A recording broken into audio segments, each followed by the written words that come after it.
Assalamualaikum warahmatullahi wabarakatuh. Perkenalkan, nama saya Nur Afifa. Pada kesempatan kali ini kita akan membahas beberapa masa yang ada di Indonesia. Pertama-tama kita masuk ke pembahasan masa kolonial. Pada masa kolonial, Belanda memerintah Indonesia dengan sistem yang sangat terpusat dan otoriter, berfokus pada eksploitasi ekonomi tanpa memperhatikan kesejahteraan rakyat. Dalam konteks ini, beberapa aspek dapat dijelaskan. Berikut penyaluran tuntutan. Masyarakat hampir tidak ada, dengan rakyat tidak diberi saluran untuk menyuarakan aspirasi mereka.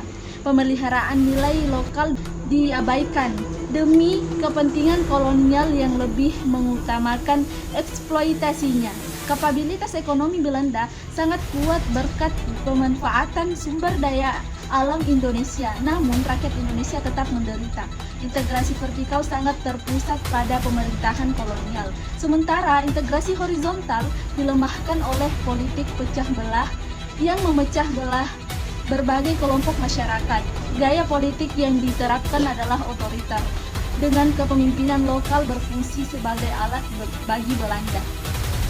Partisipasi massa terbatas pada kerja paksa yang diatur oleh pemerintah kolonial. Keterlibatan militer dan aparat negara sangat penting dalam menekan perlawanan rakyat. Menggunakan kekerasan untuk mempertahankan kekuasaan Belanda. Stabilitas dijaga dengan cara yang keras dan represif. Meskipun perlawanan dari rakyat Indonesia terus terjadi, menunjukkan bahwa stabilitas yang dijaga oleh Belanda sangat rapuh.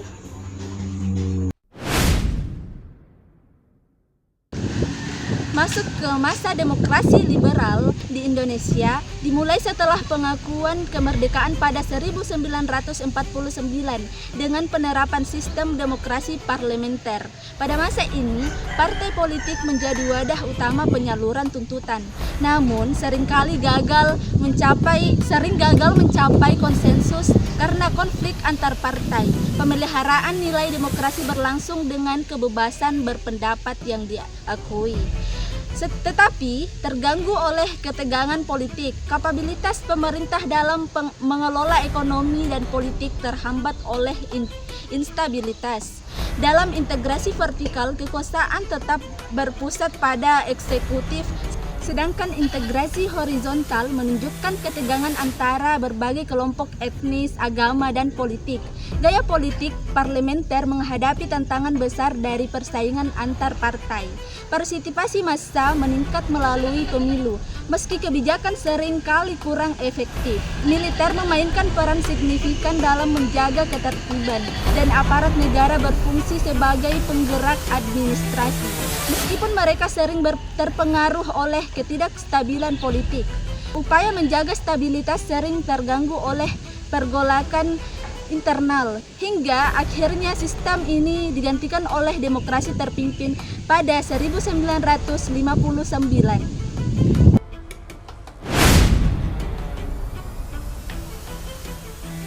Lanjut ke pembahasan berikutnya, yaitu masa demokrasi terpimpin. Masa demokrasi terpimpin dimulai pada tahun 1959 setelah dekret Presiden Soekarno yang mengakhiri demokrasi liberal. Pemerintahan saat itu terpusat di bawah kendali presiden dengan dukungan ideologi Nasakom, nasionalis, agama, dan komunis.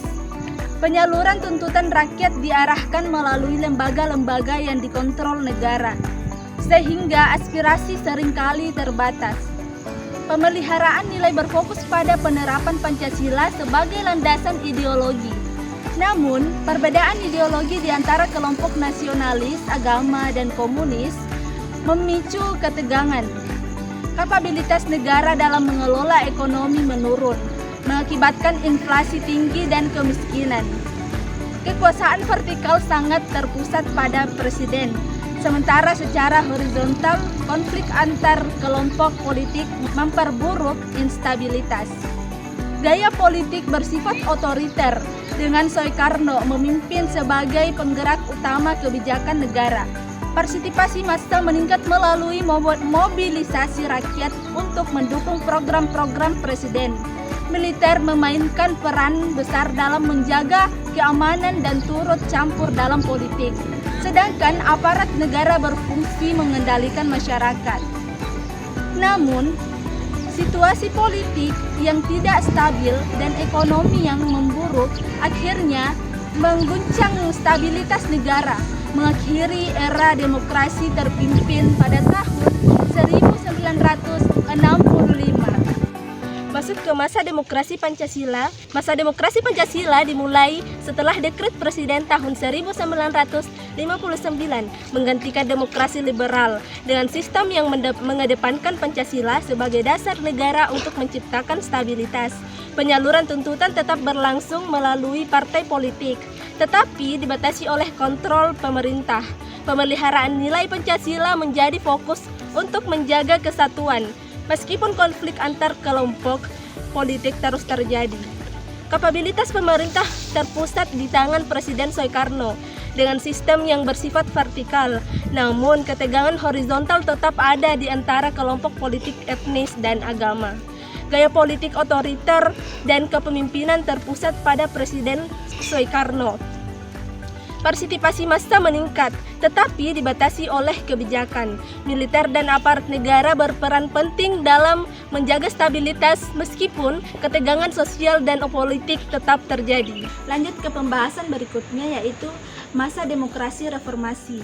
Masa demokrasi reformasi dimulai setelah jatuhnya rezim Orde Baru pada tahun 1998, menggantikan sistem otoriter dengan demokrasi yang lebih terbuka.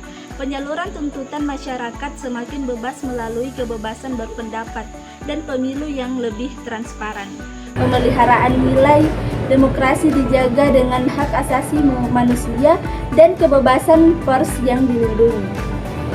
Dalam kapabilitas, negara berusaha meningkatkan transparansi, akuntabilitas, meski masih menghadapi tantangan ekonomi dan sosial. Integrasi vertikal memberi lebih banyak otonomi kepada pemerintah daerah, sementara integrasi horizontal mencerminkan dinamika politik antar kelompok yang beragam. Gaya politik lebih demokratis dengan kepemimpinan terdistribusi dan partisipasi massa yang tinggi dalam politik. Keterlibatan militer dalam politik berkurang, namun mereka tetap terlihat dalam menjaga keamanan. Aparat negara berfungsi dengan lebih terbuka, meski korupsi dan birokrasi tetap menjadi masalah. Stabilitas negara lebih terjaga meskipun ada tantangan sosial dan politik. I want you to take me home, falling, love me alone, brawling, losing control, body and soul, mind you for sure, I'm already yours.